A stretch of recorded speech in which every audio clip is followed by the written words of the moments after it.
मीनार के आधार से और एक सरल रेखा में 4 मीटर और 9 मीटर की दूरी पर स्थित दो बिंदुओं से मीनार के शिखर का उन्नयन कोण पूरक कोण है। तो सिद्ध कीजिए कि मीनार की ऊंचाई 6 मीटर है।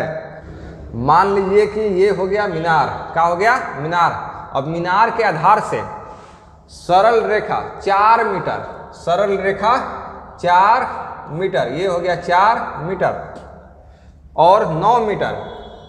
यहाँ से मान लीजिए कि यहाँ हो गया 4 मीटर और फिर यहाँ से हो गया ये 9 मीटर। ये कितना हो गया, पूरा टोटल हो गया 9 मीटर। 9 मीटर यहाँ से यहाँ तक, यहाँ से लेकर यहाँ तक कितना हो गया 9 मीटर और यहाँ से यहाँ तक कितना है, ये है आपका 4 मीटर। समझ में आ गया। अब देखिए यहाँ से ध्यान से देखिएगा। अब कह रहा है कि दूरी पर स्थित दो बिंदु, एक बिंदु यहाँ है और एक बिंदु यहाँ है, दो बिंदु से मीनार का शिखर का उन्नयन कोण पूरक कोण है। पूरक कोण मतलब कि दोनों कोण मिला के 90 डिग्री होना चाहिए। तो मान लीजिए कि एक का कोण कितना है, थीटा है, तो दूसरा कोण कितना हो जाएगा 90 माइनस थीटा हो जाएगा। समझ में आ गया। पूरक कोण मतलब क्या होता है कि दो कोणों का योग कितना होता है 90 डिग्री। तो मान लीजिए कि ये जो कोण है ये है थीटा, तो ये कितना हो जाएगा 90 माइनस थीटा हो जाएगा। समझ में आ गया। अब यहाँ पे मान लीजिए कि ये ए है और ये बी और ये सी और ये है डी। तो निकालना क्या है, मीनार की ऊंचाई, ये वाला, ये ऊंचाई आपको बताना है कि बताइए कि ये जो ऊंचाई है ये कितना है 6 मीटर है। सिद्ध करना है। तो देखिए कैसे सॉल्व करेंगे। सबसे पहले आप चलिए त्रिभुज इसमें, किस में चलेंगे, त्रिभुज इसमें चलेंगे, इसमें ये छोटा वाला में, त्रिभुज ए बी सी में किस में चलेंगे, त्रिभुज ए बी सी में। यहाँ लिखेंगे समकोण त्रिभुज, समकोण त्रिभुज ए बी सी में, ए बी सी में। देखिए ए बी सी में, तो ए बी जो है वो क्या है, मीनार की ऊंचाई है। ये देखिए समकोण जब त्रिभुज होता है तो ये क्या होता है P और ये होता है B और ये होता है H। तो हमारा ये क्या हो गया P हो गया और ये B हो गया। समझ में आ गया। तो P बराबर निकालना है।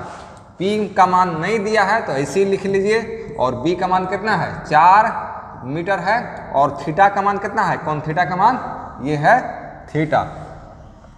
अब P बाई B किसका फॉर्मूला होता है, ये होता है tan थीटा का।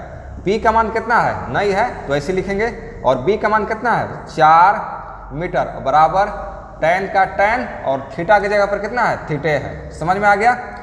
अब इसको समीकरण 1 दे देंगे और छोड़ दीजिए।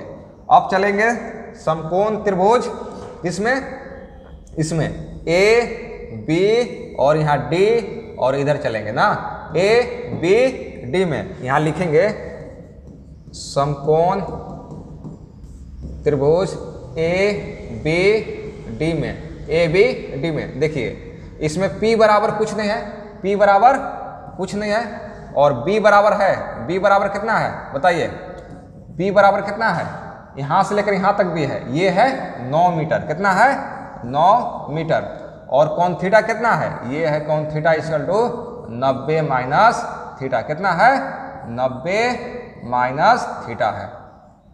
अब देखिए P बाई बी निकालेंगे। P बाई बी किसका फॉर्मूला होता है, ये होता है tan थीटा का।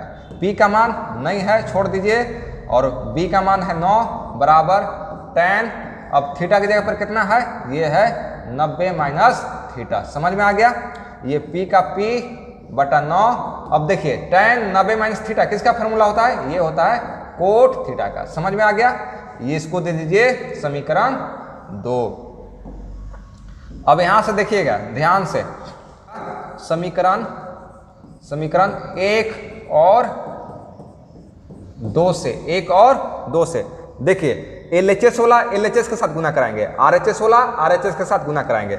LHS कितना है, तो ये है P by 4 Guna P by 9, ये हो गया है दोनों का LHS। अब देखिए दोनों का RHS लेंगे। यहाँ है tan theta into cot theta. समझ में आ गया। अब ये दोनों सामना सामनी गुना होगा तो ये हो जाएगा पी स्क्वायर फिर बटा 9 चुका 36 बराबर tan theta into cot theta is equal to कितना होता है, ये होता है 1। tan theta into cot theta is equal to 1 होता है, समझ में आ गया। अब नीचे 1 रख लीजिए। अब यहाँ से क्या करेंगे, क्रॉस मल्टीप्लिकेशन में करा देंगे। इसको इससे गुना कराइए तो ये हो जाएगा पी स्क्वायर बराबर इसको इससे गुना करा देंगे तो ये हो जाएगा 36। अब पी का पी, अब ये स्क्वायर इधर जाएगा तो ये चला जाता है रूट में। अब ये पी का पी बराबर 36 का वर्गमूल कितना होता है 6, ये हो गया 6 मीटर।